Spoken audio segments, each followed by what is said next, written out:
What are you doing?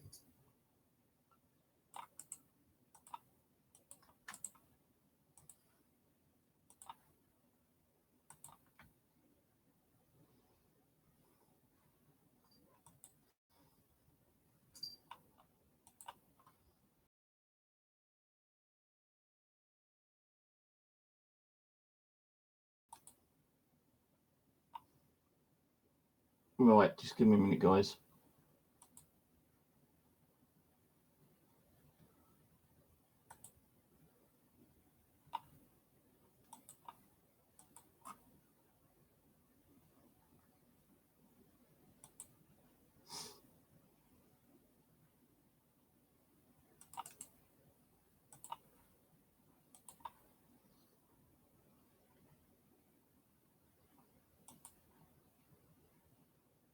One minute. Nearly there.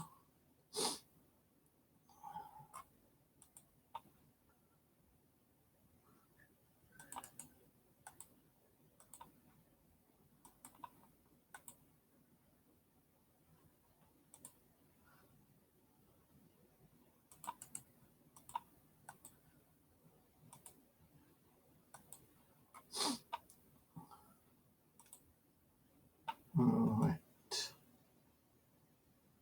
Hey, what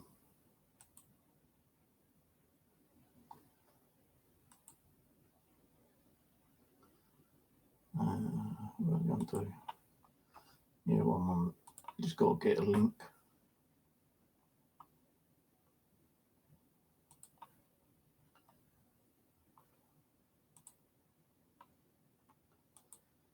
Need to get me what's the name?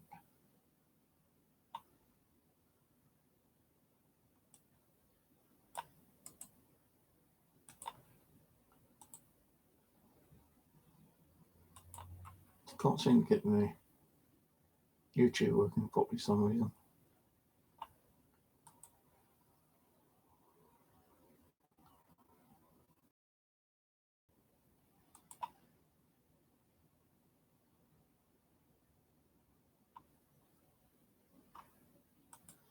Right, I can't remember if I've even done a video like this. I probably have, but hey, you know, something to do, I suppose. Right, so before I state how I deal with it, as you know, stress, anxiety, and depression is a very it's a very high kind of like illness for people. Many people suffer it from certain ways, I suppose. Like I started getting like depression and stress when my dad died, actually, and that did turn my world upside down. You know, missing my dad and wondering if he's okay on the other side, if there was another side, at the time. I was also going through like problems with the ex-wife as well. People lying about me, just slagging me off and kind of like putting me down all the time. And I've been trying to do the best I can, for the family. But I'm not going to go into the family issues, but a lot of things were said and done. And that kind of like increased the depression and the stress I was going through at the time. I didn't think I had stress and depression at the time, like I know I felt down and out, and kind of like moping around and, feel like, I wanted to cry.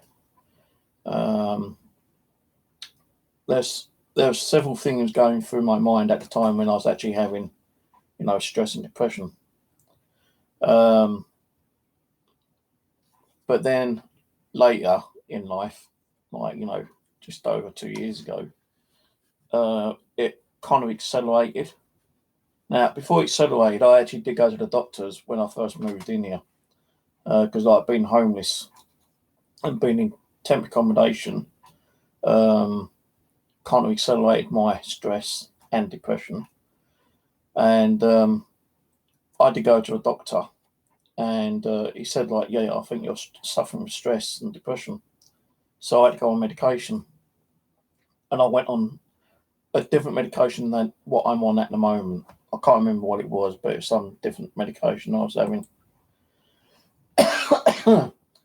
So, he put me on a low level one, but later he had to put me on a higher level one because I broke my leg, and I was finding it very stressful. Keep going up and down the stairs to my room when I was in temporary accommodation, and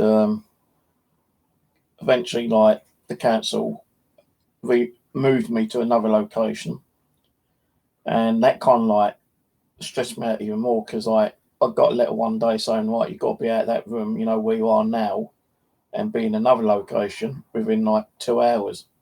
I'm thinking, hell, how am I going to get on my gear over there? And what money I had, I had to order a taxi because there's no way I would have been able to get there and back, 4 or 5 times with the amount of stuff I had, which wasn't a lot, but enough.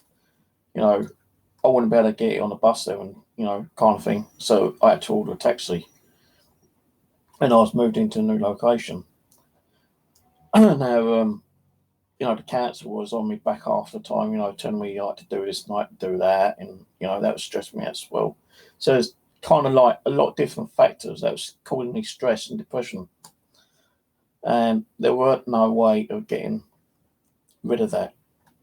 Stress, depression, and anxiety is an illness that anyone can get at any time of their age, any time in their life.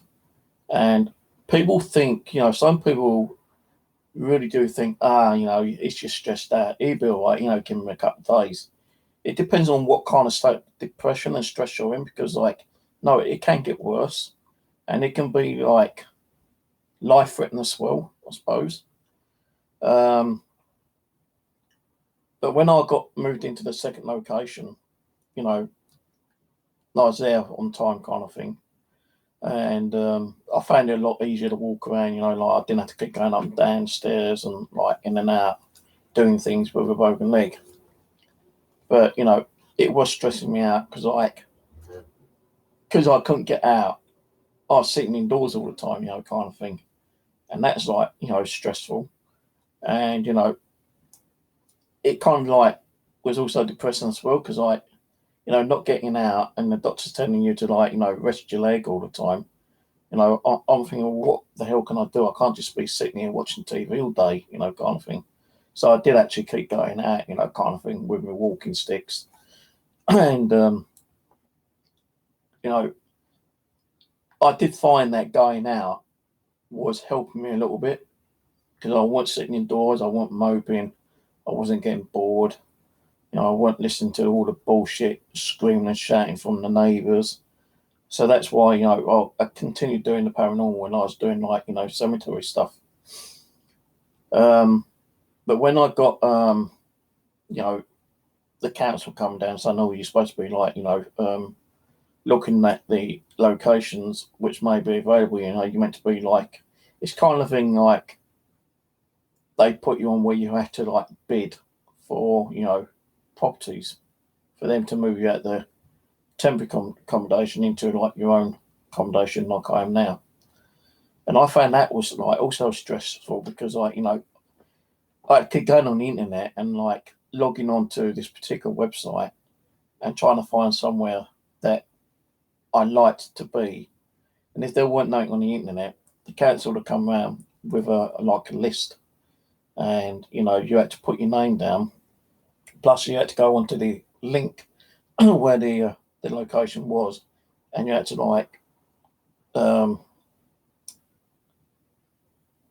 put your name down for that as well. Don't know what my throat's gone really dry. I've been drinking all day, cold drinks, ice poles, kind of stuff, and oh god.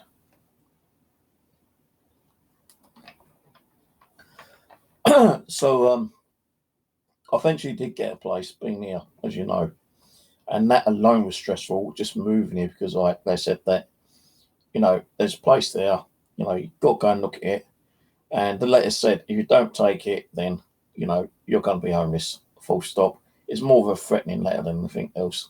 And people have actually turned around and said, well, they do that, they can't make you take it. But when I did come here, it was quite a nice place, kind of thing. You got balcony, you got a big bedroom, big living room, separate bathroom, and that kind of stuff. In the temporary accommodation, I had it was one room where you had your bedroom and your kitchen, but then you had a little room for your bathroom and your toilet. So your bathroom and toilet was in its separate room. It wasn't in the same room as the kitchen and your bedroom. As you know, I've done a walk through here, and you see what my place is like. And people said, well, you're lucky to get that. Yeah, I was lucky to get it, but I really wanted to be a bit more close to them with the kids. And that was stressing me out as well, because I knew they weren't going to see my kids as much, going through the wife walking out eventually, and then the kids went going with her, and I couldn't afford the rent. That's why I was evicted from the place I used to be with my family, and then going into two different, temporary accommodations that ended up here. I still felt down and out kind of thing. Then there's the time a couple of years ago when some nasty little bugger, threatened to come down and kill me, and also posted on YouTube that I was supposed to be a certain type of person, which I did not like, and that drove me over the top. And I did try to commit suicide, as you guys know. I've told you many times, and that is, that kind of reason my stress and depression a lot more. They grew into anxiety as well, because I was always wondering if they were going to come down, because they threatened to come down and bash my head against the wall, watch me brain splatter out. They're going to gang rape me and all this kind of shit, yeah. And the guy kept ringing me up, up to 100 times a day sometimes. How he was doing it, I don't know. I think it's through this telephone service thing, Meridian service, and I had to get the police involved. And while that was all going through, it was emailing me, texting me. Even if I picked up the phone and I knew it was him, and I put the phone down, I couldn't keep turning my phone off, because my family would need me for some reason. But the guy was ringing me up to 100 times a day, and that's driving me completely insane. My stress level, my anxiety, my depression grew tenfold. And I actually did try to commit suicide. But as I was doing it, I had all my pills out on the table, which I got from the kitchen. Everything I had was on the table.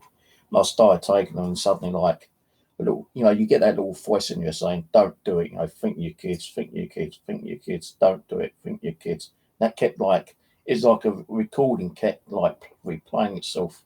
So I'd only taken about 4 or 5 tablets. I thought, fuck it. And I rang the emergency service up, and I told them what I was doing. And the woman on the other side stayed on the line until the ambulance did come. But I didn't think the police would come, but yeah, the police actually came as well. They tried to interview me as I was getting into the actual ambulance, and the ambulance driver said, no, you go to the hospital and wait until he's been sorted out, and if he's up to it, then you can interview him. So yeah, I stayed in the hospital, and they checked my eyes, and my eyes were dilated kind of thing, but it weren't that bad. The doctor checked me out and said, well, we don't think we're going to have to give him a stomach pump or anything like that.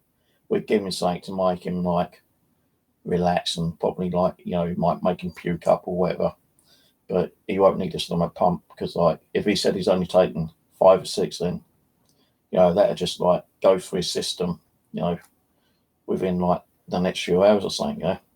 But if I'd taken more, then I would have had to have a stomach pump. But as I was in hospital, a psychiatrist came over, and spoke to me and asked me what's going on.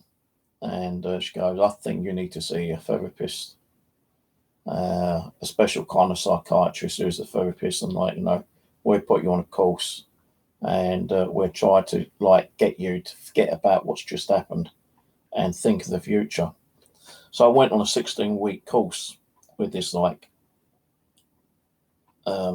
therapist, I suppose, if you want to call it, Chinese lady. And she got me to do quite a lot of different tasks. I had to write down on a little notebook everything that I was doing every day, how I felt every day, what I'd done, where I'd been, if I watched TV, what time I got up, did I dress myself okay, did I wash myself okay. It was like a fucking writing a biography of kind of thing, a story of everything you've done throughout that whole day. And it did help in one way, I suppose, because I didn't think I'd put so much down in the book, and she actually checked the book every time I went there, which was every week, I think it was. I know it's a 16-week course. So then she said, well, after 4 or 5 weeks, she goes, right, what I need you to do is think of something that you want to do. You can't be sitting indoors all the time. You need to be getting out and doing something. What's your hobbies? So I said, well, I used to do fishing. So she goes, well, why don't you start fishing? So I said, I don't know, it's pretty expensive. I don't know if I've got any fishing gear. She goes, well, see, that's another thing you can do, see if you've got the fishing gear. And if you have, go and do fishing. And it's just once a week. Just go down the lake or the river nearest to you and go and do fishing. And that's what I did do.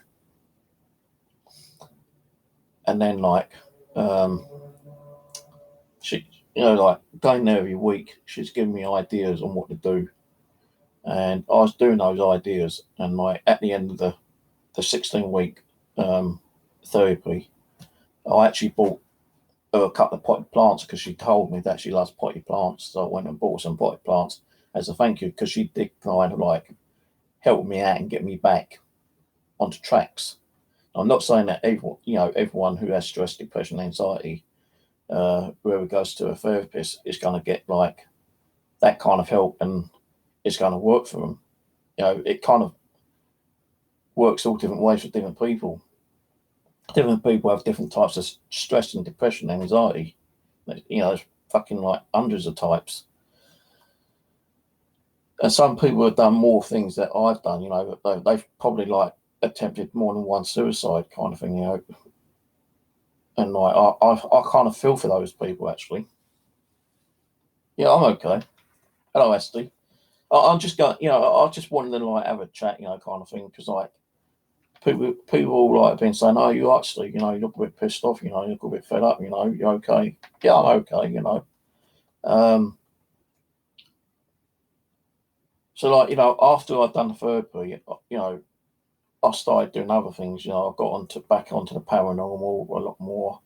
And I suppose the problem with people saying, well, if you're going through all this shit, right, you're not really well enough to do the paranormal, because stress and anxiety, could turn around and kick you in the arse kind of thing.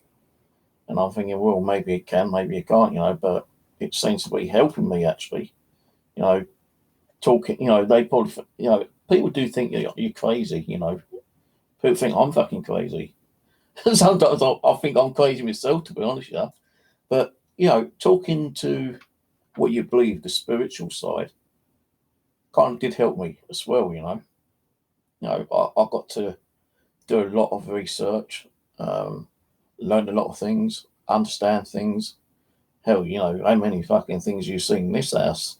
Some scary shit, yeah. But all that kind of helped, to be honest, And, there's going to be one thing that's helped me a lot, which I'll tell you more at the end. So I don't want to say right now. But, talking to, spirits from the other side does tend to help you, because,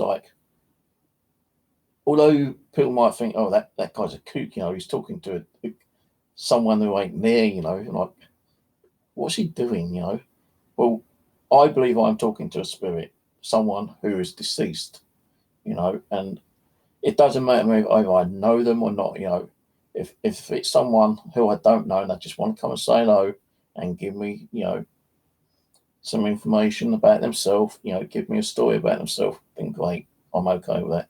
If I can help a spirit to cross over, I'll help them to cross over.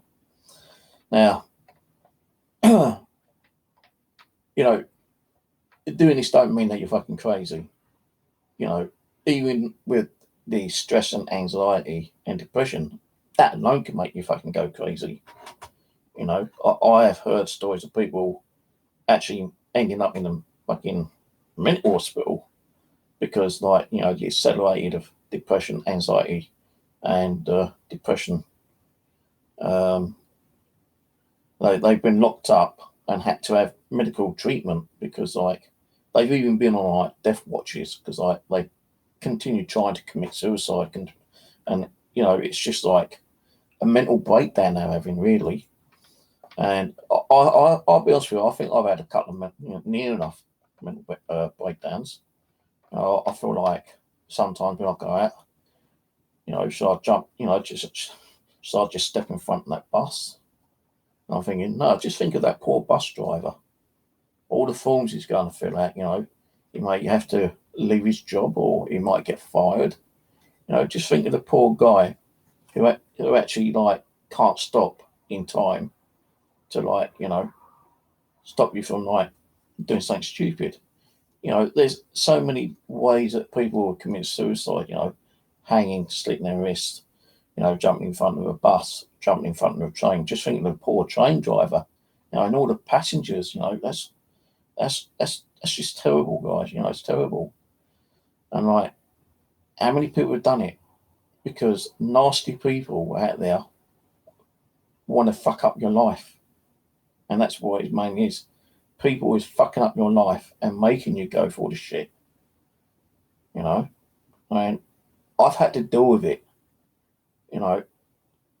After trying to commit suicide once, I thought, no, fuck it. I'm not going to do it again. But I still do get those thoughts. I'll be honest with you, I do get those thoughts. Should I go outside? Should I jump out the window? Because I do still get those really shitty days that, thinking, is it really worth me being here? I've got no fucking money. Every time I try to make any money by selling something on eBay, these nasty little fuckers are out there, like, causing shit for you and saying, oh, we're making like thousands of pounds on eBay and getting you in trouble with the, unemployment centre, the DWP. Then, like, you get these fucking, like, compliance letters saying, oh, we're going to interview you. And, you can't have nothing, What I'm only, like, barely fucking surviving. And when my mum's always said, look, if you want something, there's no harm in asking. If someone can help you, they can help you. If they can't, then you can't. You're just going to have to go day by day and struggle each day, And that's what I've been doing. Okay, I agree. People have helped me, and I do appreciate those people who helped me, especially the time when I went on that art class. Some of you guys actually helped to pay just over half of the actual costs. I didn't get the full, I don't think, but I know I had to put some money towards it. Although it was the wrong art class, it was the advanced one when I was meant to be going on the beginner's one. You guys helped, and that, I'd never forget, especially those people who did help me. But, that art class helped because I was actually going there every week. I can't remember how the course, I think the course was like 3 months, 16 weeks, no, 12 weeks. And, like, that helped me to learn to, draw a bit better than I used to. I remember, like, many years ago when I was like a young kid, I was probably about 12 years old. I sat in the kitchen. No, I sat in the living room and I drew this glass cabinet, what my mum used to have. And I sat there and, I didn't know how to draw. I'm just sitting there, drawing, rubbing at your mistakes. And I eventually did finish it. And I showed my mum. My mum was like, fucking, well, that's really good, Steve. Why don't you take up art classes? And I thought, nah. No, I never thought I was going to take art classes, but I did a couple of years ago because you guys helped. And that helped me with my stress, depression, anxiety, because I knew I was doing something. And even when I came home during the week, I still sat there here in this house or flat, and I was actually like drawing, practicing, Then for some I can't even say that, some weird reason, Abby, my spirit guide, said, look, I'm going to bring some spirits over. Let them come into your mind, get a pen and paper, and see if you can draw them. Don't be silly, I ain't going to be able to do that. But then my sister actually contacted me through Facebook and said, hey, can you look at this picture? And I looked at this picture my sister sent me from her friend, a picture of a car. And inside this car, I could see like 5 spirit faces. And I sat there and I drew them. And I sent my picture over to my sister. She sent it to her friend. And her friend goes, well, is your brother some kind of like psychic drawer or something? Because like that one there is the dead ringer of my uncle before he died. And I believe she said that he died in a car accident with a few of his friends. So that car was probably that car with his friends that they all died in. I don't know, but that's what I believe anyway. Because why would there be 5 people in the car when she said that's the car that they died in? Then it was like, asking for help to get, because like Ab said, right, if you can't draw, like practice, ask your friends, look for a course. See, there's a course going around. So I found the course and you guys helped me out. And it's like, that also helped with the stress and depression and anxiety. Because I was sitting there learning something and I was doing something with my time. I wasn't sitting there getting bored at my fucking brains, which I do sometimes. Here, I do get bored at my brains. That's why I stick a fucking live stream on.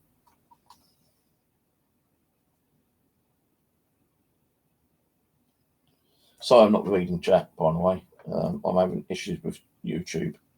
I will say hello to everyone in a minute. So I can't remember the actual art class was before the suicide attempt or the suicide attempt was after the art class. Another thing with stress and depression is that you do tend to lose your memory. There's many things I cannot remember. But the weirdest thing is that if you're not trying to think of that, then one day it might just suddenly slip through and you remembered what you're trying to remember like about 6 months ago, which is kind of weird. Because why should it come through 6 months later when you're trying to remember it 6 months earlier? So, these illnesses do fuck with your mind, and they do sometimes make you feel like a crazy person. And that's probably why, sometimes people think you are crazy and they get you locked up in a bloody mental asylum in a padded cell something, But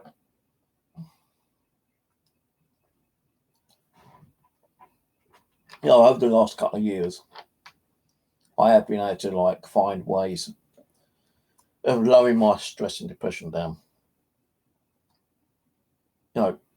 Sometimes it builds up when you got the trolls and your drama coming on and everyone coming on and slagging you down and call you nasty names and things like that. But I've dealt with that. I've told them, say what you fucking want to say. I don't give a shit anymore. If people think that what you're saying, then they know better than what they are. If people want to believe the shit that comes out of those drama, those lying trolls, if you want to listen to their shit, then listen to it. Because then you'll know better than what they are. Because all you got to do is come to me and say, Steve, is, what they just said, is that true? And I'm going to turn around and say, no. No, you want to listen to that shit, listen to it. I'm not going to sit here and comment. I'm not going to sit here and fire back at them. I'm not going to sit back and do anything. I'm just going to, the only thing I'm going to do is block, report, and delete. And if it's really bad shit, I just download the screenshots, and if I find out who it is, I hand it to the authorities. And I've done that in the past. I'm not taking it anymore. And I said to, anyone, you want to come on here because you hate me and you want to tell me that you hate me, come on here. I don't mind hanging out. You want to get something off your chest about me, come on here and get it off your chest. You want to call me a fat, ugly bastard, which people have called me, does that bother me? No. So I may be a fat, ugly bastard. So fucking what? What's it to do with them? What's it to do with people if my bedroom's messy? It's my room. It's not their room. Why do they care about my room? Maybe they should be caring about their own shit. I'm not asking them to come on the channel and say, hey, look at you, state of that fucking room. Get up, you lazy fat cunt, and clear that shit up. Well, I've already done it once. And when I did do it, I could never find the stuff that I put away, so I had to get it all back out again and make it messy again. Because I know when the room's a bit messy, I know exactly where everything is. So if you don't like it, I don't give a fucking flying shit. My flat, my shit. If I want it like it is, it stays like it is. No, it's not because I'm lazy.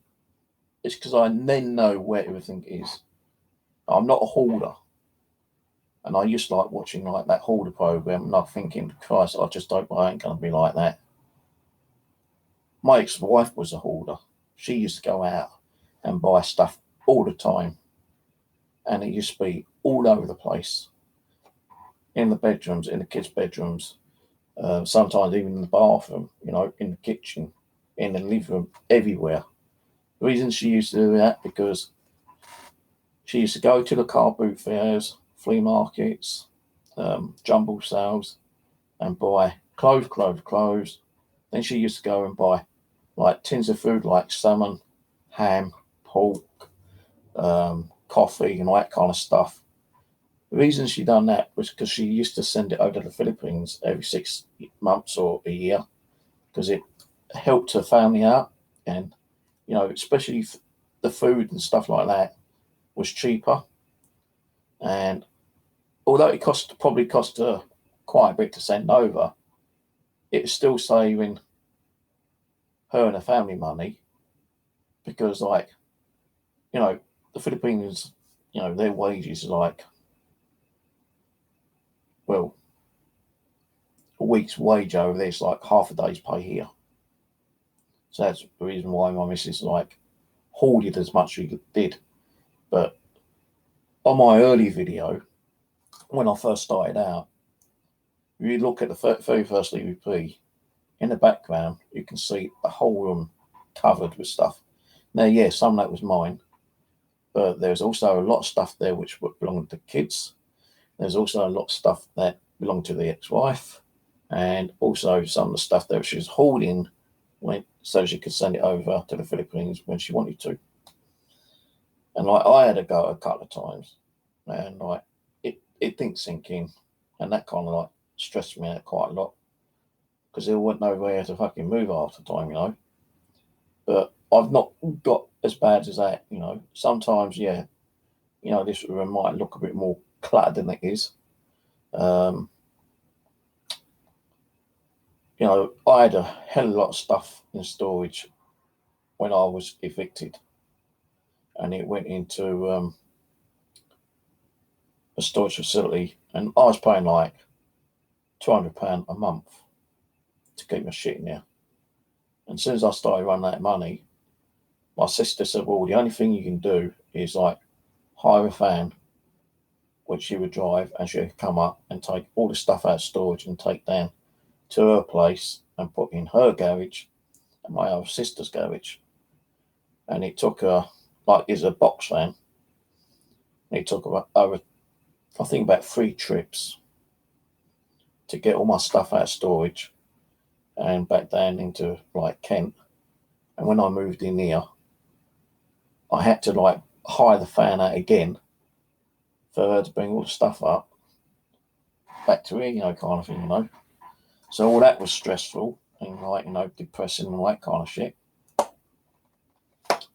But the thing being, guys, is that there are things you can do to lower your stress level and your depression, anxiety. And it's by getting up off your butt and going and do something. Get a hobby like I have. I've got me magnet fishing.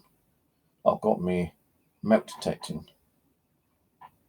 Hell, yesterday, Monday, I went up to the River Thames. I've done a little bit of mud larking. I bought God knows how much bloody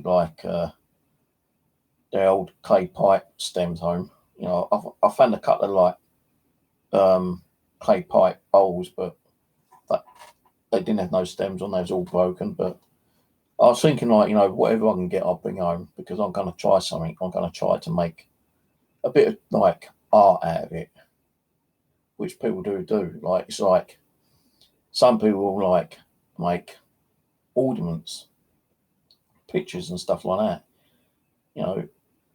I saw a woman who's got a YouTube channel. Her name's Nicola, and she does a lot of mudlarking.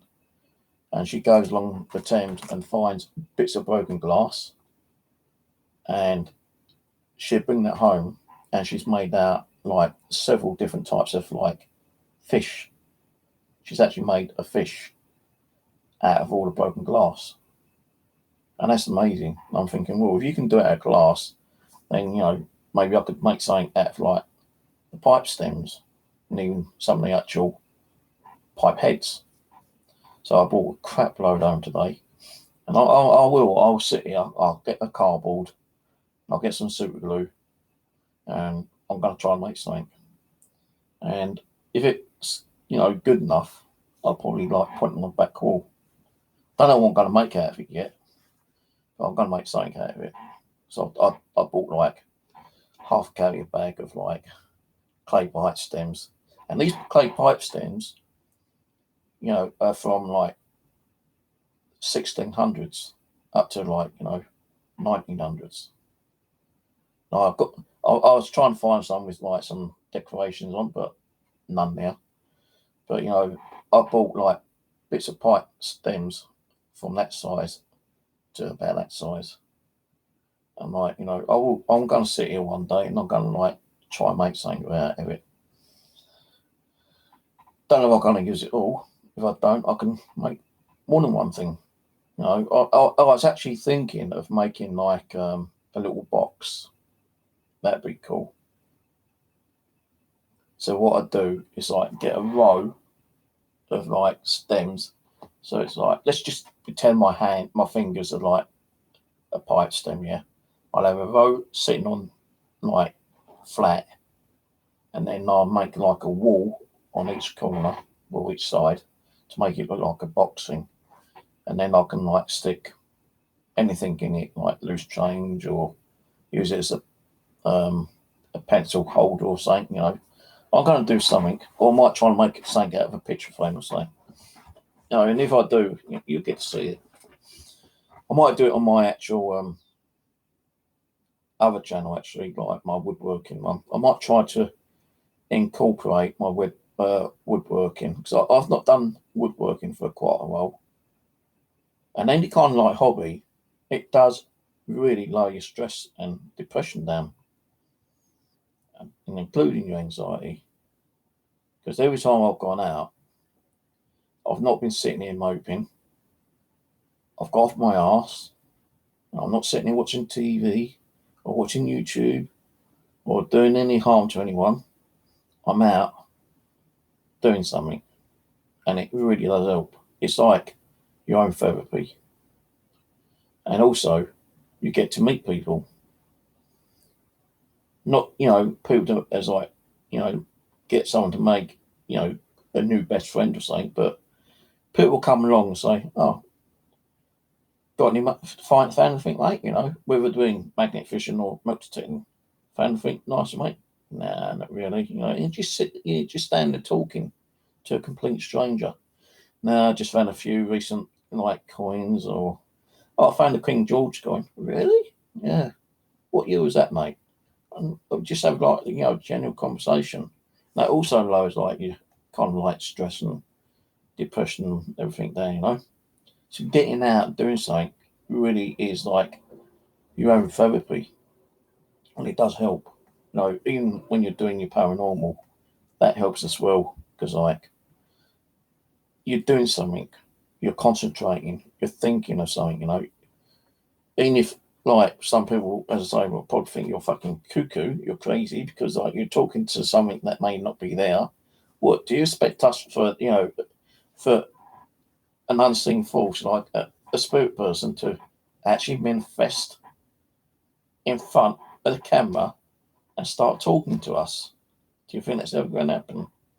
Not on your fucking Nelly. No way with it. If it did, that'd be crazy ass. But then people they say, oh, that's like,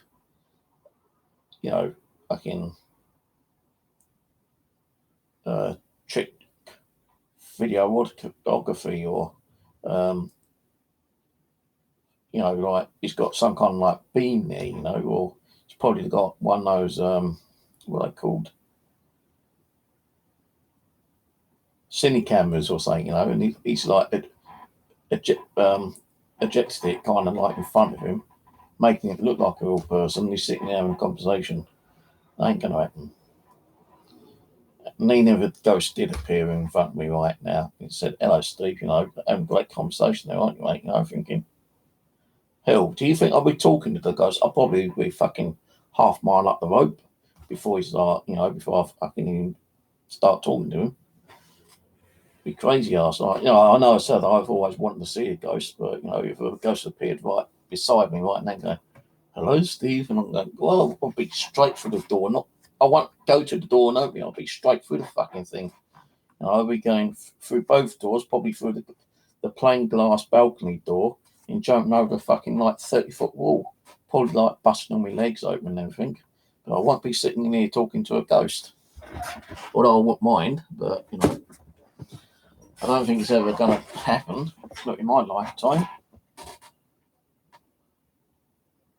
But no, yeah, can't anyway. Thank you for blocking him.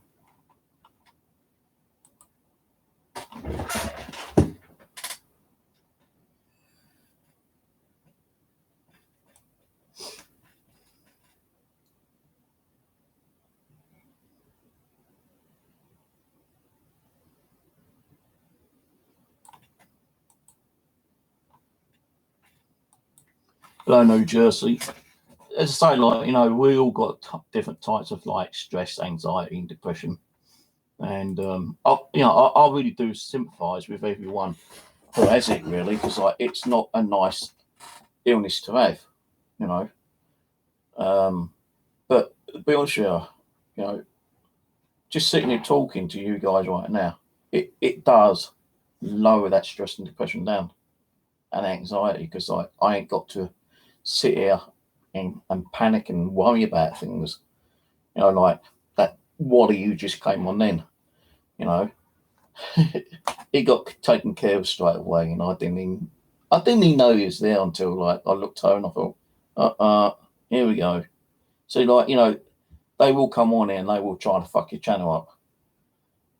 Seriously, they will.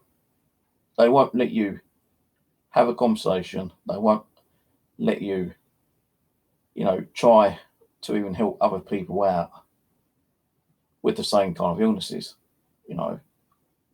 And I'm not saying I'm not helping. I'm just stating that, you know, if you are suffering with stress, depression, anxiety, you know, get yourself a hobby. Get out. I know it's fucking hot outside. No, I was boiling hot, you know, but I took 4 drinks from me, and one of them was frozen because I put it in the fridge last night. And that, you know, drinking really nice cold drink outside was like lovely. So if you notice up London, you know, a bottle of water is like £1.50. Some places like £2. Hell, you know, fuck that. I'd rather take my own drinks, which I do. Whether I'm going magnet fishing, metal detecting, or just going up London. Now, I did put my video on the other channel, which I can't remember what I called it. Let me just go on. I'll post a link in a minute. So you can go and watch it if you want to. But the thing is, because it's so sunny and so bright, the video looked like I was in a snow-covered mountain because it was that bright white on some of it. I've got my other channel name there. How can I forget my other channel name? I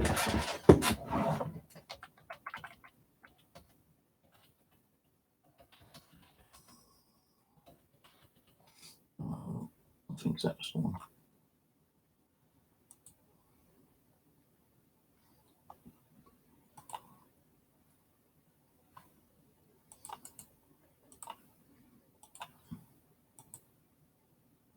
And the other thing, right, yeah.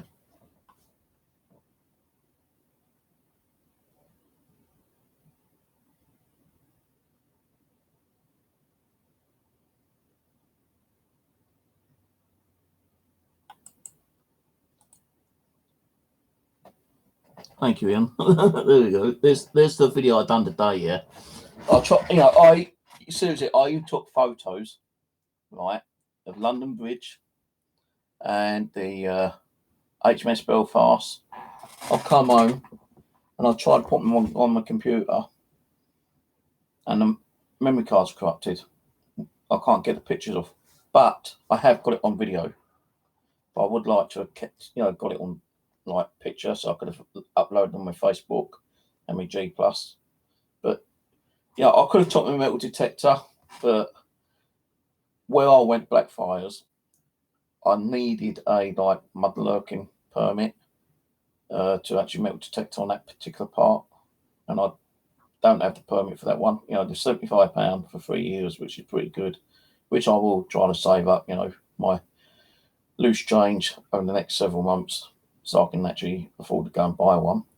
But the Crown Estate, you know, they got parts on the River Thames where you can go and do whatever you want in there. You can like mudlark, you can use a metal detector, and you can do it free now because they're not going to reinstate the permits, the Crown Estate. I've got the emails to prove it. So I was actually going to go to Wandsworth? I was going to go to another part of the River Thames and take my metal detector, but I thought, no, I just can't be bothered to take too much stuff with me. So I just took my backpack, drinks, my little kind of like blue bag thing, which I put around the waist. And as I was like filling that up, when it got full, I got a plastic bag and I emptied it all into a plastic bag, put it in my backpack, and then carried on doing it. But yeah, just dig it. I'm glad that you're out. And I'm pretty sure that, you know, you yourself realize that you're not sitting indoors, you're not, you know, moping about, you're not getting bored.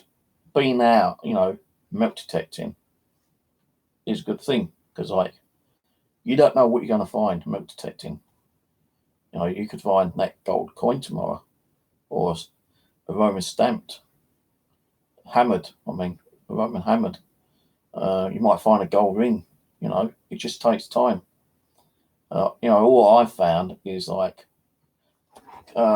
King George coins and Vicky coins.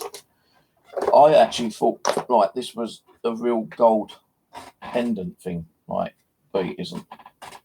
It's just like copper. And I found that on the common, and they're not diamonds. But when I saw it on laying, I thought, wow, is that like real? Is that, like pearls and is that diamonds? But when I picked it up and cleaned it, it's not. It's just costume jewelry. But I did find like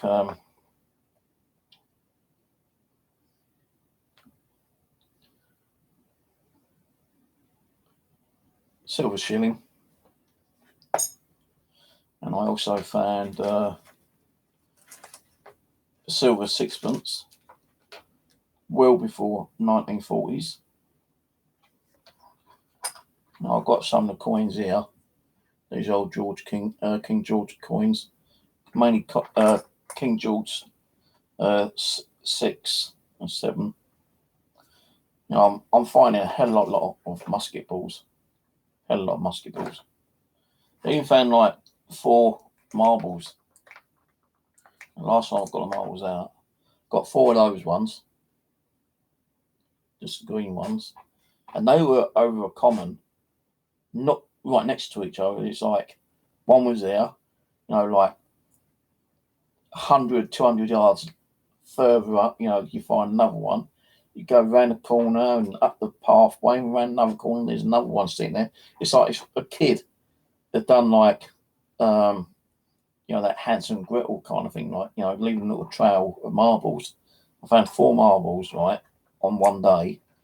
And then not in the same area, but in the same common, on a different part of the area, I found a multicolour marble. Now, people will like say, oh, so what's a marble? I tell you, man, there's a lot of people in America who go crazy for fucking marbles, and I mean crazy. Why, I don't know. The green ones are probably more recent ones, but these coloured ones are quite nice. I found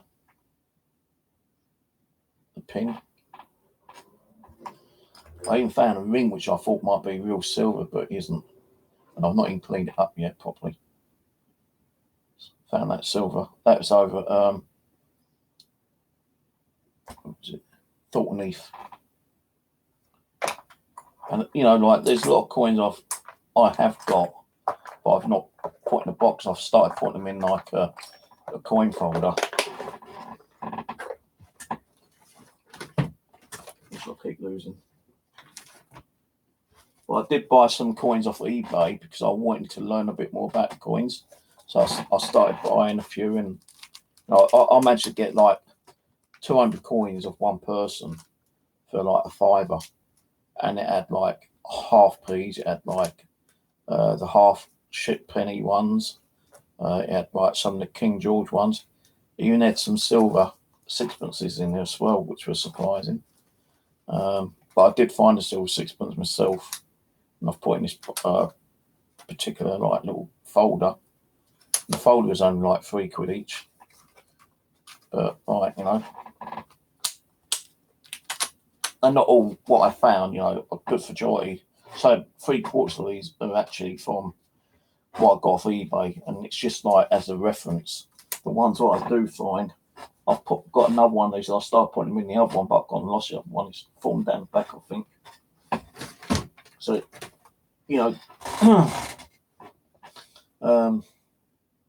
but that's how I deal with my stress and depression, anxiety. I'll go out and do things. I didn't talk to anyone today really, apart from like the guy at the train station asking when the train's due.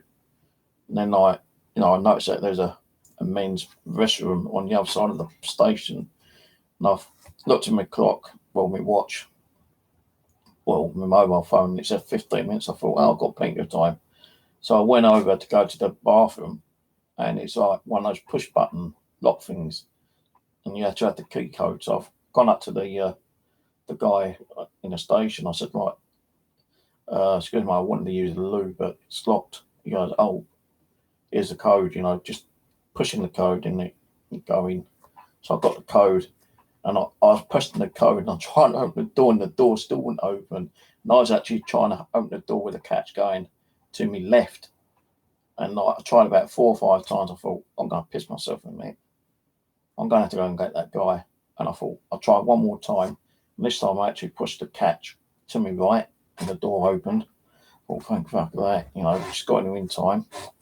So, I was actually, I suppose, mudlarking for about 2 hours, trying to find, what I want to find. I found some nice little bits of like cottery, like the blue kind of like painting picture type things. I'm not going to get them because they're still in my backpack actually, and I can't be bothered. But I found some clay pipe heads, about 4 or 5 of them. I bought probably 100, 150 clay pipe stems home with me. And then like the tide started coming in, and I thought, well, what I'm going to do is I won't go home straight away because it's still too early. So I got up and I went across the bridge, and I walked up towards the HMS Belfast. Then I walked past there, and I was going to go all the way up to where London Bridge was, but I thought my legs were hurting too much. My feet were killing me. I was probably like about 500, maybe 600 yards away from, London Bridge. I just like took a video of it, and I'm taking pictures on my camera. And I thought I'll upload those tonight, and guess what? My bloody camera ain't working. The pictures just won't get detected. It says like my memory card's corrupted. So I've lost the pictures on my bloody memory card. But I have got the pictures. Well, I have got video of it on that link. It's more 3/4 away for the video if you want to just watch that bit. But I realised another thing yet. With the camera in my head, it wasn't facing up like it should be. It was like tilting down a little bit. So it was like seeing people's like legs and backsides and like, and stuff like that. But I did take it off, and I did take some video with the HMS Belfast and a little bit of like the London Bridge and some other buildings across the other side of the Thames. So, there is some bits on there which is interesting if you want to watch it.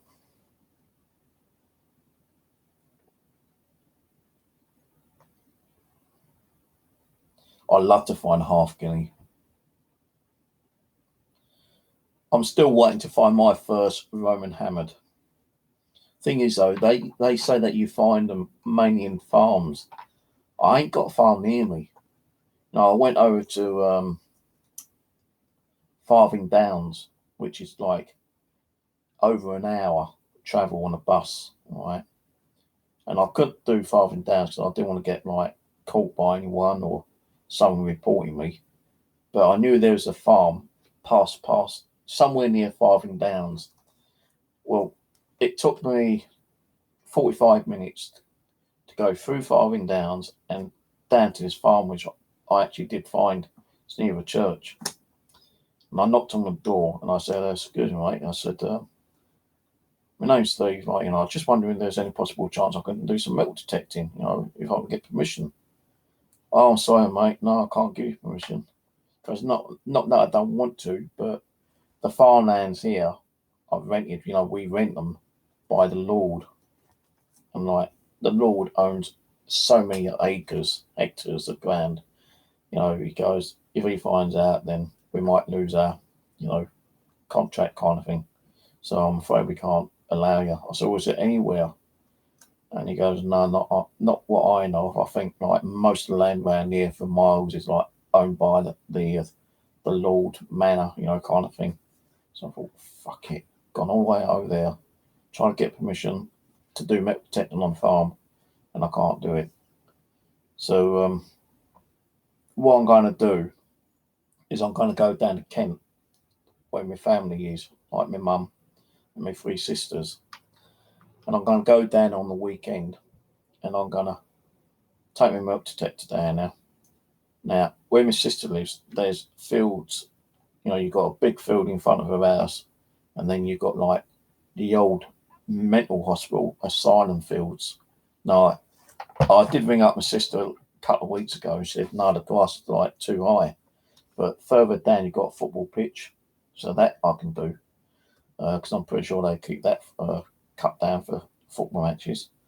And if I go past there and turn right and walk up the road, about half a mile up, there's farmlands, and there's a lot of like fields there.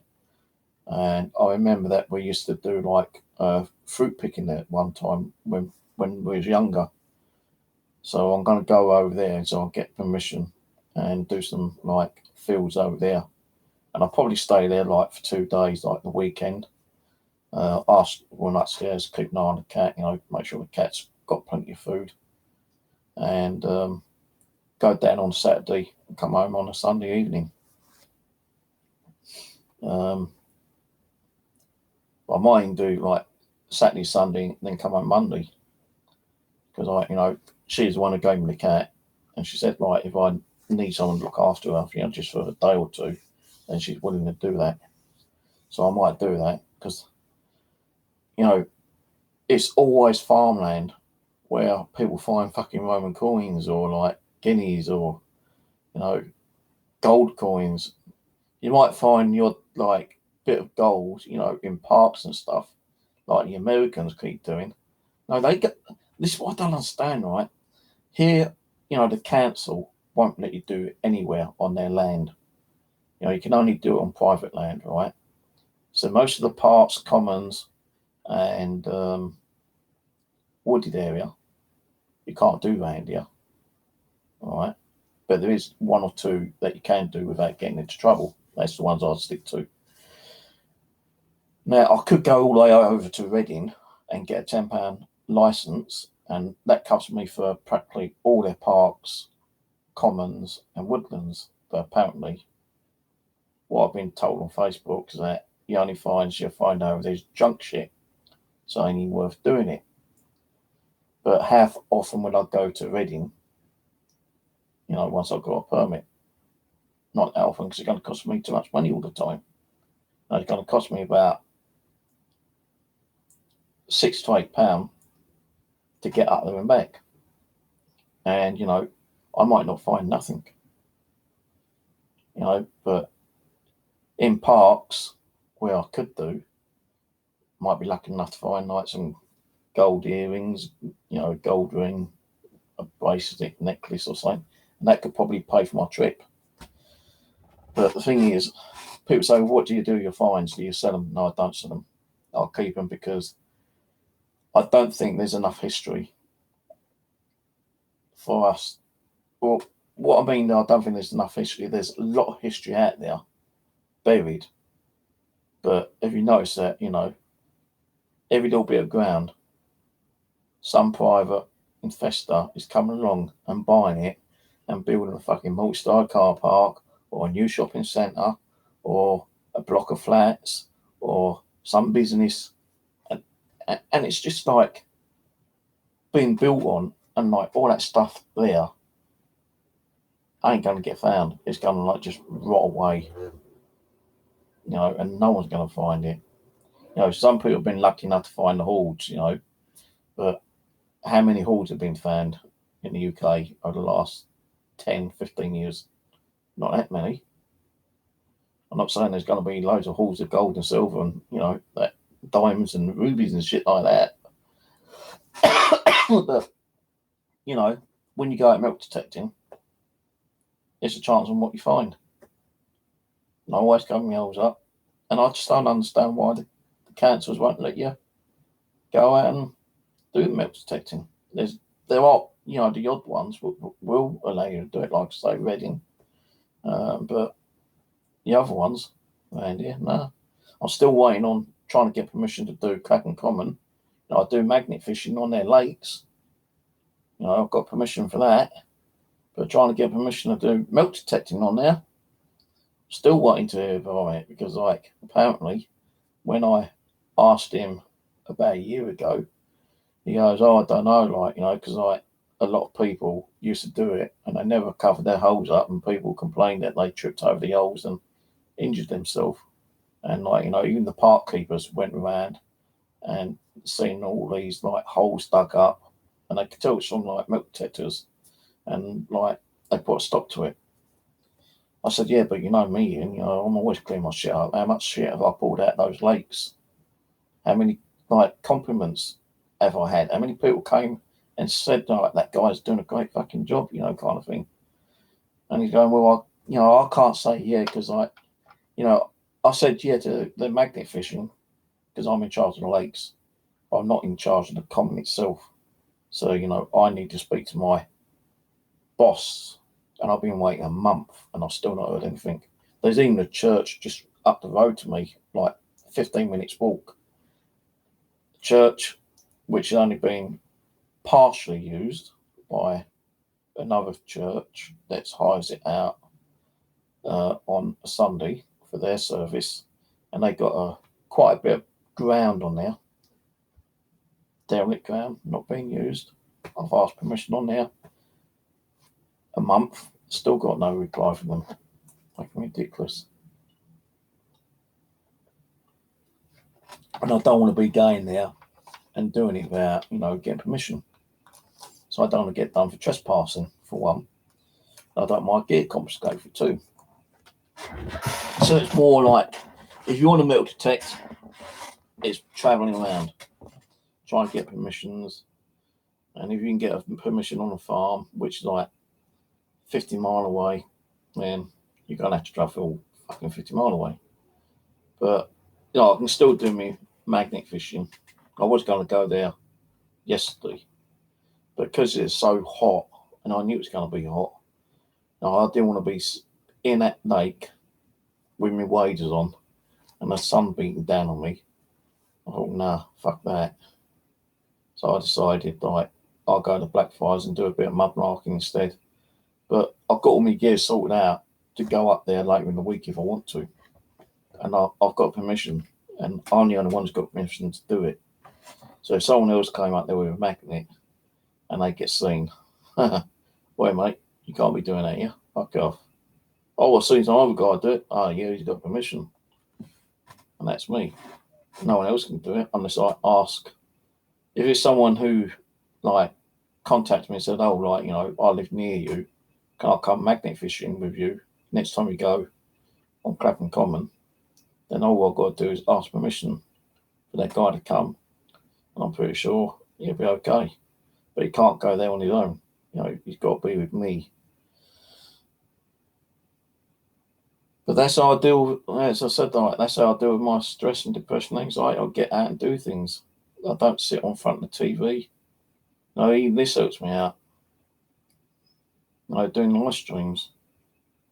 And the thing I said earlier, which I said I'll leave to the end, is that you guys are fucking wonderful because, you sit here and listen to the bullshit that come out of my mouth, Well, it's not bullshit, but you listen to me blab on.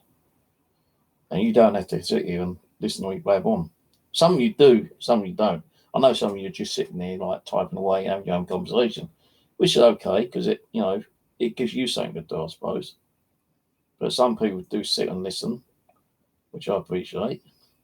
And, yeah, it kind of you guys help me out, which I appreciate because, if you didn't come and watch and listen to me, what I'll be doing now? Watching TV or watching something on YouTube, getting bored, probably going to bed early. So, thank you guys for being here, supporting me. You're part of my, what's that word for it? Illness. You're healing me for being here. You're my doctors, my psychiatrists, my therapists, in one way. Because I'm talking to you and you're probably sitting there listening and you're also typing in the side chat.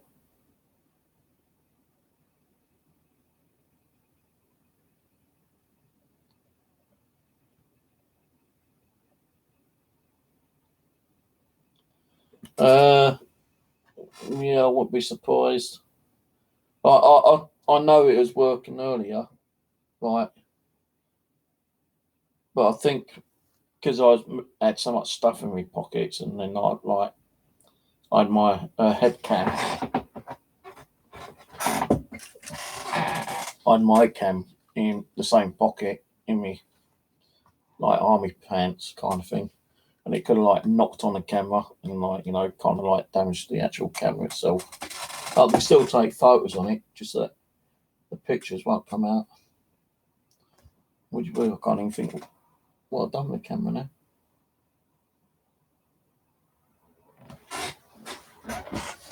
I lost the camera. No, that's fine. I've actually got other cameras, but the batteries are all flat and I can't find the chargers for them. So I took one of the old cameras out, which took the AA batteries. Okay, do you think I can find it now? No. I've gone and lost the damn thing already.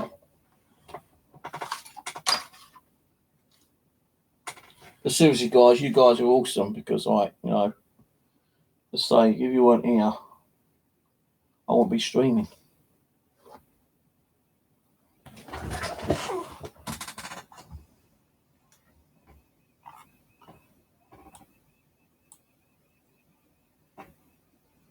Glastonbury.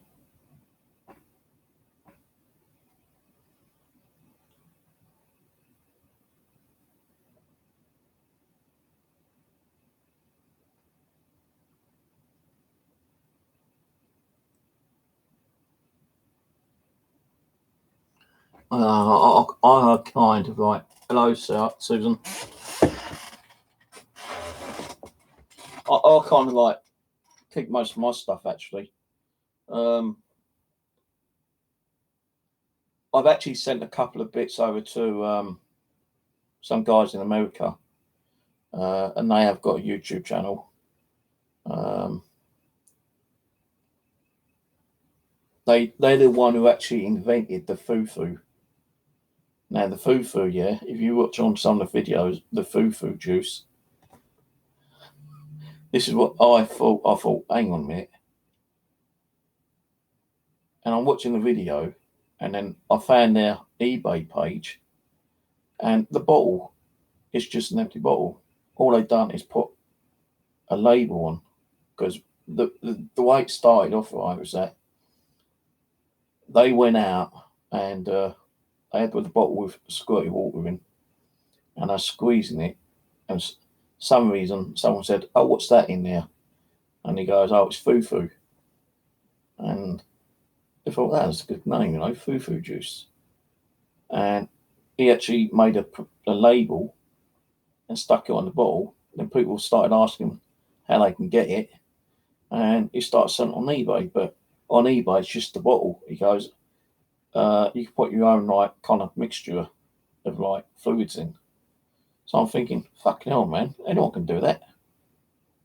So like, you know, you could go out and buy some squirty bottles.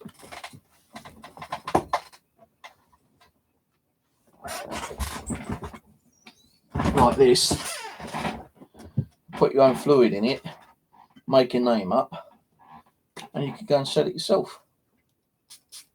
Now this is like just water in here, and I was supposed to took this with me today because, you know, it helps me to cool down. You know, when I got out and, you know, it's boiling hot, I just like spray it on my face, and it really does. It does cool your face down, you know, kind of thing. But on the way home, you know, I've gone past the HMS Belfast. I've gone past, well, I nearly got to London Bridge, but I was so hot and my feet were killing me so much. I thought, no, I'm going to stop now. I'm going to turn back. I've managed to get some photos and a little video of London Bridge. I'm turning back. Now, so I was going back, I had to go past London Bridge train station and get to Blackfriars. And as I was coming down, there's this great big jet of water coming out the ground. It's like, what's that thing? What's it called?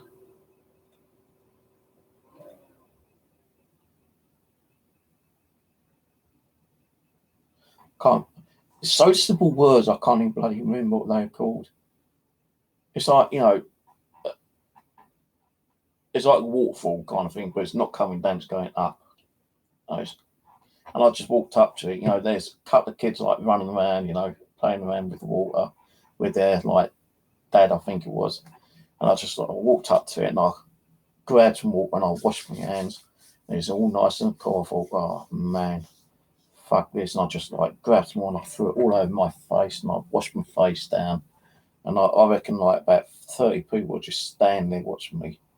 And I just didn't give a shit, you know. I just like all over my face, you know, all around the back of my neck, and my face was like blistering at 1 minute, and suddenly nice and cool the next. And I just finished off, and I just carried on walking. And I'll tell you, within like probably about 2.5 minutes, my face was bone dry and hot again. That's how hot it was. But I don't know what I've done with the camera. I'm not going way back because it don't bloody work anyway.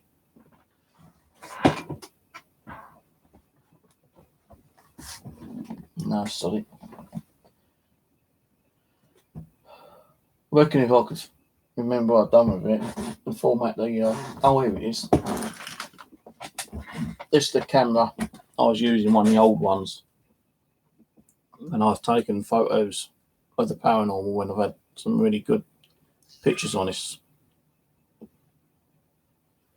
Yeah, it just comes up like memory card error, which is a shame because like I'd love to have got those photos off because it's got like, you know, the HMS Belfast, London Bridge, and I won't be going up there for another couple of weeks anyway. Because I'll probably stay indoors today actually. Oh yeah, the Hoover boys, that's who it was. Yeah, I sent them Fountain. Thank you, Aaron. Fountain. Yeah.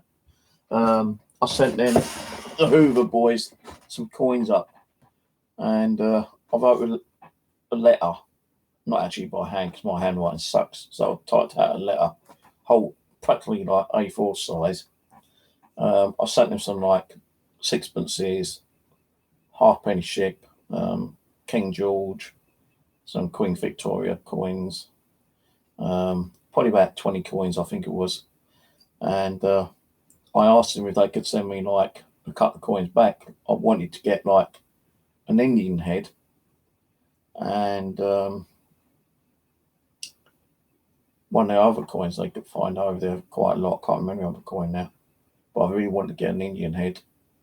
And he goes, I'm sorry, mate, we don't swap our stuff, we keep everything we got.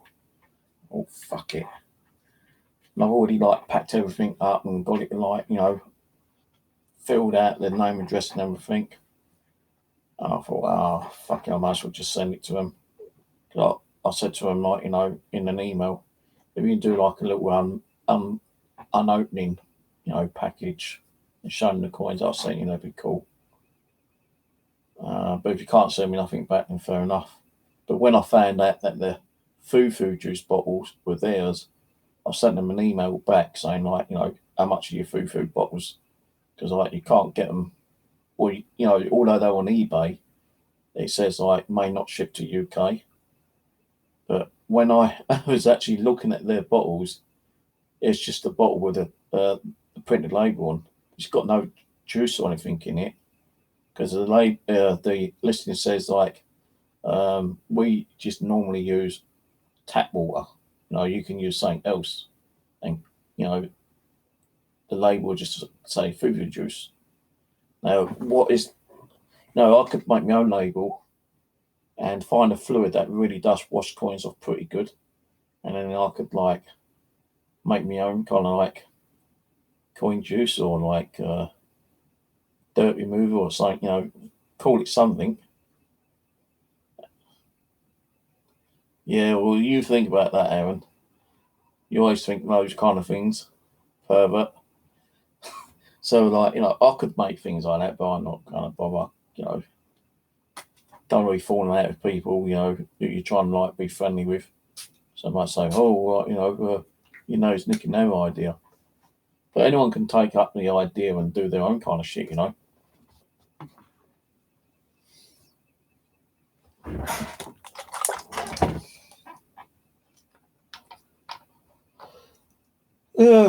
But yeah, I'm on martazepine for my antidepressant.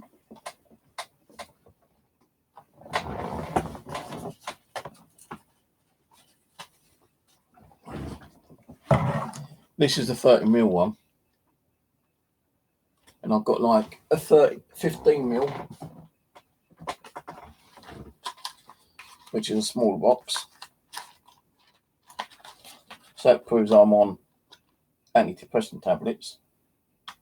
And you don't know when this fucking idiot troll comes on to try to start shit up and try to get you to end your channel or shut your stream down, which ain't working.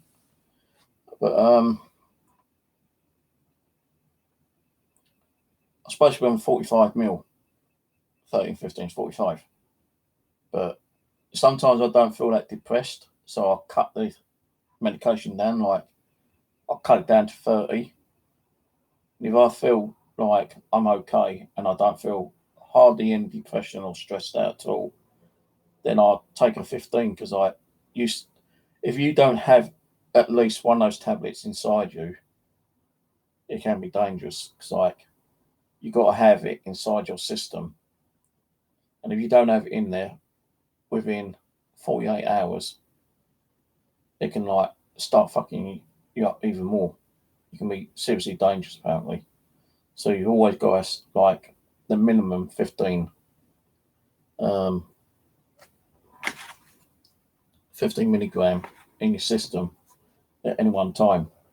So there's sometimes I can go a whole week just by using 15 milligram each night. There has been one time or a couple of times where I've skipped a night, but as long as it's not more than the 24 hours, after the 24 hours, I've got to take another one, because I can't be missing and not having one within 48 hours. So, I can go without 24 hours. It ain't going to cause no problems. But as soon as it hits the 48 hours, it can fuck you up. So I just got a new batch from the doctors the other day. Got my prescription, and it's all 45 milligram. So I went to the chemist. I said to the chemist, can you make that as 30 and 15? Oh, sorry, no, we can't do that, because otherwise the petitioner will get into trouble. You'd have to take the prescription back and get it amended. So I had to get it amended and go back late in the afternoon to get the amended one, which was 56 tablets of 30ml and 56 of the 30ml, because I get like 2 monthly dosage. So it saves me keep going round, and like sometimes it's hard to get an appointment, or there's got to be queues, and you're in a queue for about 20 minutes, half hour before you can get seen to. So I said to them, look, if I can get 2 months worth, then that'd be great. But they were a bit worried at the beginning, thinking, are you going to make sure that you're going to use them like it says on there, one a night, and you're not going to go more than one a night, unless it's like the 45 gram. I said, no, just going to take it as it is. So, he said, okay, I'm going to trust you on it. But if we find that you've done something and it comes back on us, like, we won't have you here on on our like petitioners list or whatever it is. But I've been okay with them. I ain't been stupid enough to take any more than I'm supposed to. I take less than I'm supposed to, actually. What movie is this? There's a movie on. Oh, Fast and Furious 6. And after that, Red State.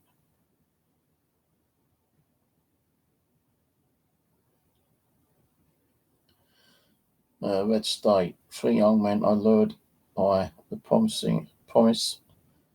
of sex into a murderous Christian cult, with John Goodman and Michael Parks. Disturbing violence, strong offensive language. And that's 2:20, and I'll be in bed by then. So I'm tired already. Oh, don't worry about it. That's the trolls. Fucking arsehole trolls. I can remove those, don't worry. I'll just go into edit video and remove them. We had the troll in there earlier tonight. That's what it was.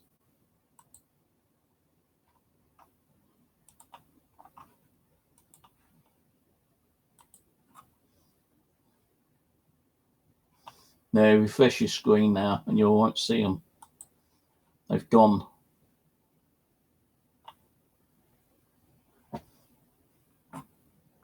Probably gone and done it on my other channel as well.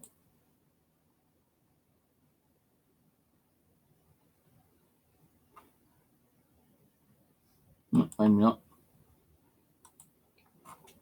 Surprise, surprise. Don't you won't know.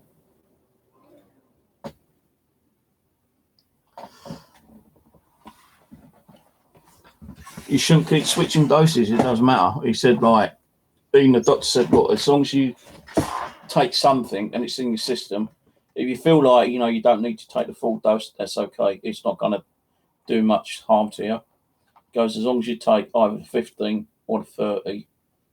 You know, if you're really stressed out, you need to take the 45 and continue taking the 45 until your stress and depression level lowers down. So, like, I'm okay with it. I've been doing it for the last 6 months, mate.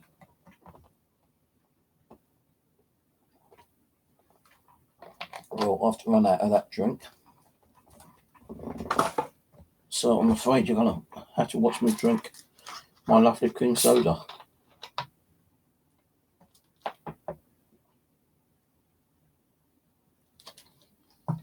I love this cream soda, man. It's £1 a bottle for a 2 litre bottle, man. That is really nice. Bar cream soda.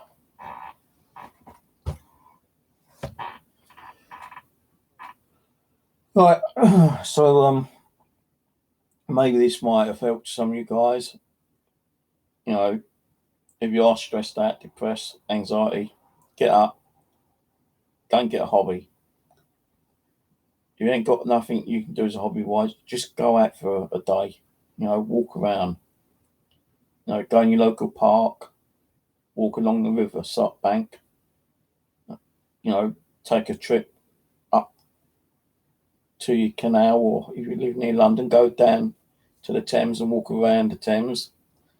You know, spending 2 or 3 hours out of your home does help. I guarantee it. Unless you go out and some fucking dick comes up and starts causing you trouble. But that's going to be like near impossible, really, I suppose. But yeah, just go out, you know, take a couple of days out and don't sit on your arse, you know, watching TV or playing games or something, you know. I know games can be like good and lowering your stress as well. But honestly, I was on Justify for an hour tonight, just running around, you know, looting up, trying to climb up this bloody mountain, kill a deer to get some meat, but kept sliding down the bloody mountain. Probably this game, Justify. No, you can run around and you find loads of food, you know, tins of food, like, but you don't see many animals. And I think that's a bit of a shitty game, really, because, like, it's better if you're going out hunting for the animals, because in that way it gives you more of a leeway in, like, you know, it helps to, like, your target aiming, practicing and stuff like that, whether you're using a bow and arrow, a pistol, a rifle, an AK, you know, it's still like practicing. But when you're running around in the fucking supermarket and you get like 20 tins of food within 5 minutes, it's a bit boring, you know. And you don't really see many zombies on there much either. Like, some of the times when I've been on the game, I've logged on and I've looked at my base and there's like fucking 100 zombies out there, you know, and I'm fucking out to like get my sniper rifle and shooting them, running out of ammo, getting another gun, shooting them. And when I run out of ammo, I've got my axe and running around and chopping them up. But since they've done a server wipe the other day, my whole base everyone who had a base got their bases completely deleted. Fucking daybreak. So I had to build a new little base. I wasn't going to build a big one like last time. It's not worth it because it's still in alpha. And I'm never going to get it, you know, so that it's in beta. Even beta, they're going to be fucking deleting your base all the time, and it's just like bullshit, really, to be honest with you. You pay for a game, what you hope to play and have, all that time constructing a nice little base for your character, only for a couple of months later it gets completely deleted. Fucking bullshit. And then you got to start again. I started again. I've done a little base about half the size, well, no, a quarter the size of my last one, This is I ain't going to spend a lot of time playing that game. They got to keep deleting things, And I've got to be on it at least once every 7 days. Otherwise, you're not on within 7 days. On the 7th day, they actually delete your base anyway. So I have to go on there at least once or twice a week. Even if it's just half an hour to keep my base up. Unless they go on and do a server wipe again.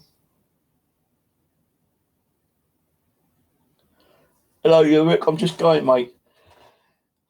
So, as I was saying, I hope that this might have helped some people out who's going through stress, depression, anxiety. And I'm glad there's a couple of people who came on who does milk detecting.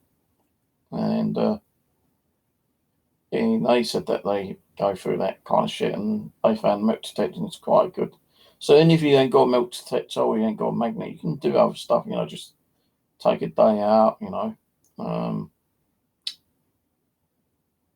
and play some football or badminton, tennis, go to a gym, do anything really, just get out your house for 2 or 3 hours. It does help, seriously, it does. It's helped me quite a lot. I'm not sitting in here being bored out my fucking brains every day. Now, when I am sitting indoors, sometimes I don't go to bed till about 4 or 5 o'clock in the morning. So now, when I wake up, it's either 9, 10 o'clock in the morning, so I only get a couple of hours, and sometimes I just lay back down and fall asleep again, and sometimes I get up to 3, 4 o'clock in the afternoon. So, that's half the day already wasted. You can't really do anything else the other half a day. So it ain't worth doing it, so you stay in and get bored at your fucking brains, and that's when your depression and your anxiety kicks in again, because you're panicking and what to do, should I do this, should I do that, what am I going to have for dinner, have I got enough money for dinner, what am I going to do if I ain't got no money for dinner, am I going to eat, all that bullshit, But see, when I go out, I don't take no food anyway, I just take drinks. And when I come home, I'll have some cheese on toast or a couple of packets of crisps, and some cheese and ham, or a sandwich, or beans on toast, something like that. So as long as I eat at least once a day, that's good enough. I know you're supposed to eat 3 times a day, but not for me. I can't afford to. Can only barely fucking afford to eat once a day, to be honest with you. At least I'm still surviving, I suppose. But anyway, I'm going to shut the fuck up. I'm going to go, and I'll catch you guys later in the week when I do part 2 of the Haunted Doll from Rose. Probably Thursday. So take it easy, guys, and I'll catch you later. Good night, all.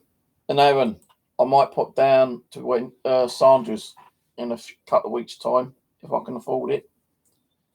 So if you want me to bring some ghost hunting gear, I can bring some down with me. We can go up to Jordan's Wood again if you want. But I'm going to bring my milk detector down anyway, so I'm going to do some milk detecting down here. But if you want to do Jordan's Wood, then we can do Jordan's Wood. And I'll talk to you later about it the next week or 2. So I can't go down until I've got some money anyway. And I've got to plan it and arrange it and everything. Talk to Denise or Sandra. So I want to stay around their house for a night or 2. Try to get upstairs, keep an eye on the cat possibly. Yeah, I'll